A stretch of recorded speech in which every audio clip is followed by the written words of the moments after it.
inna lillahi wa inna ilayhi raajicuun. war goor dhaweyd soo baxay waxa uu sheegayaa inuu geeriyooday allaha u naxariistee abwaan cismaan ibraahim warsame oo ku magac dheeraa hurre walanwal. allaha u naxariistee marxuumka waxay walaalahaayeen abwaankii weynaa ee maxamed ibraahim warsame hadraawi. warka haatan soo baxaya waxa uu sheegayaa in galabta uu ku geeriyooday magaalada burco ee xarunta gobolka togdheer. haddaba kuma ayuu ahaa allaha u naxariistee abwaan cismaan ibraahim warsame hurre walanwal? taariikh kooban oo ku saabsan abwaankaasi ayaan halkan idinku soo gudbinayaa, kaas oo aan ka soo dheeganay buugga la yidhaahdo aftahan, islamarkaana uu qoray yaasiin maxamed faarax.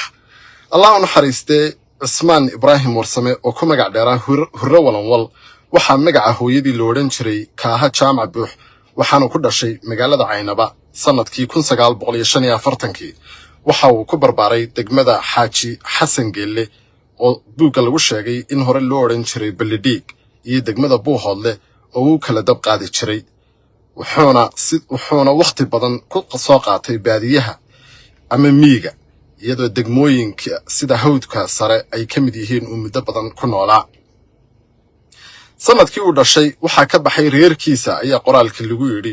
xoolihiisii sanadkii lo odhan jiray hayaandheer oo reerkooda ku kalifay inay u soo guuraan magaalada caynaba.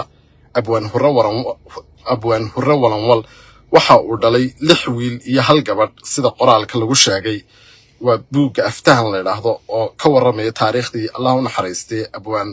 cismaan ibraahim warsame hurre walanwal. waxaana la sheegay in abwaanku uu ku weynaaday xoolo raacnimada iyo dhaqidda xoolaha, islamarkaana uu ahaa nin dhaqanyaqaana oo ilaahay hibo uu siiyey tirinta maansooyinka, islamarkaana lagu tilmaamo dadka lagu magacaabo hoobalka ama dibnomaalka. waxaa kaloo loo yaqaanay sida qoraalka lagu sheegay orginaagood, waxaana uu ahaa hal abuur caan ah. taariikhda uu qaaday iyo maansooyinkiisa kala duwan iyo sida ay bulshadu u taqaanay marxuum abwaan cismaan ibraahim walanwal hurre walanwal waxaa lagu xasuustaa sheekada caan baxday ee ku saabsan cambaro iyo hurre, oo cambaro nuux iyo hurre walanwal oo sheekadooda ay noqotay sheeko caankaa guud ahaan geega soomaalida oo dhan. marxuumku waxa uu raad weyn kaga tegey maansooyinka suugaanta soomaalida, gaar ahaan markay noqoto mid ahaa saawaha la xidhiidha iyo qaabka farshaxanka leh ee uu furfurayay halaxidhaalayaasha kala duwan. wararkii ugu dambeeyey ee ku saabsan geerida allaha u naxariistee cismaan ibraahim warsame oo ku magac dheeraa hurre walanwal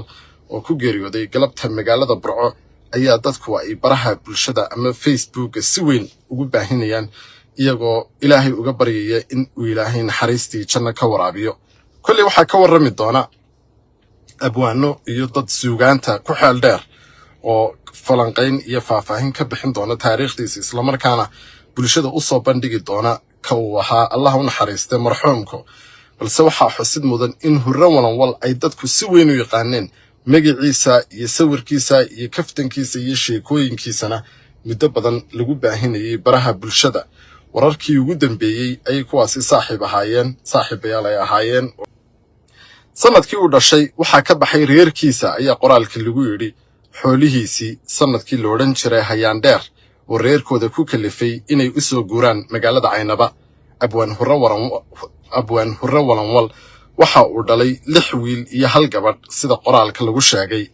waa buugga aftahan la yidhaahdo oo ka warramaya taariikhdii allaha u naxariistee abwaan cismaan ibraahim warsame hurre walanwal.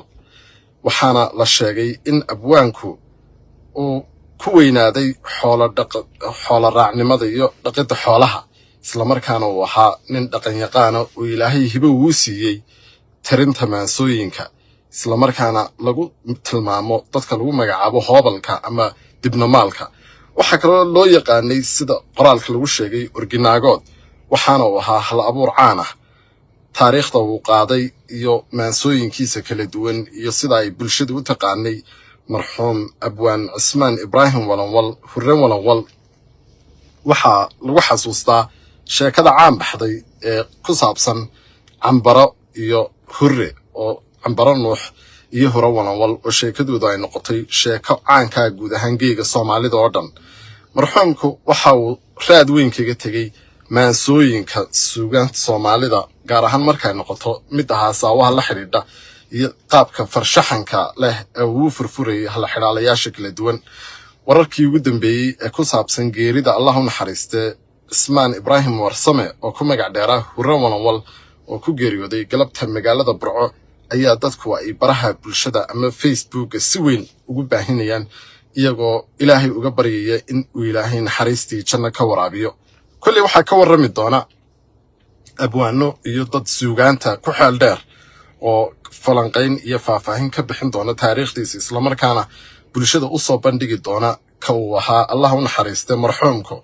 balse waxa xusid mudan in Hurre Walanwal ay dadku si weyn u yaqaaneen magaciisa iyo sawirkiisa iyo kaftankiisa iyo sheekooyinkiisana muddo badan lagu baahinayay baraha bulshada wararkii ugu dambeeyay ay kuwaasi saaxiibayaal ay ahaayeen taariikh kooban oo ku saabsan abwaankaasi ayaan halkan idinku soo gudbinayaa kaas oo aan ka soo dheeganay buugga la yiraahdo Aftahan isla markaana uu qoray Yaasiin Maxamed Faarax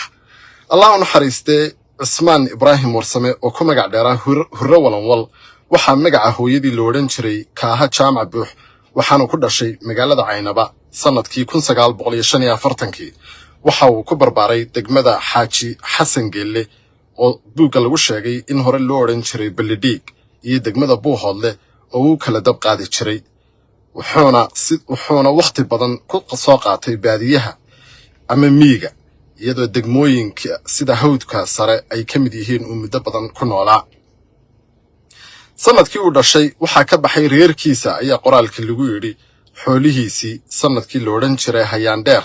oo reerkooda ku kalifay inay u soo guuraan magaalada Caynaba abwaan Hurre Walanwal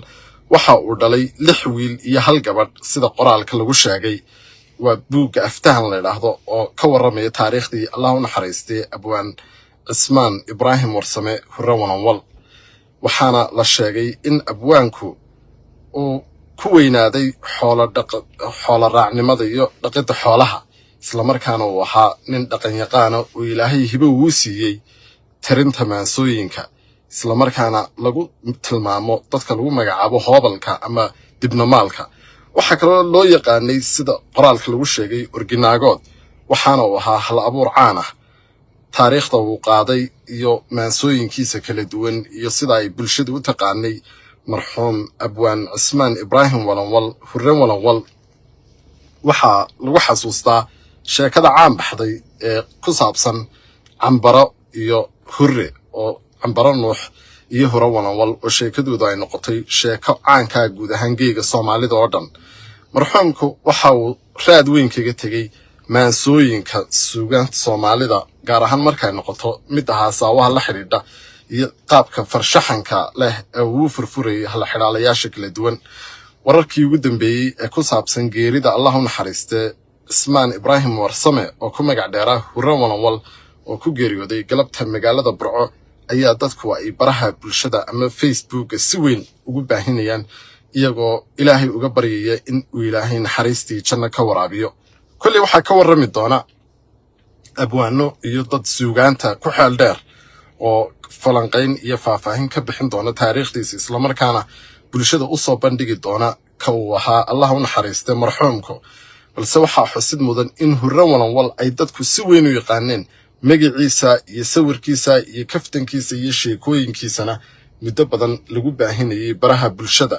wararkii ugu dambeeyay ay kuwaasi saaxiibayaal ay ahaayeen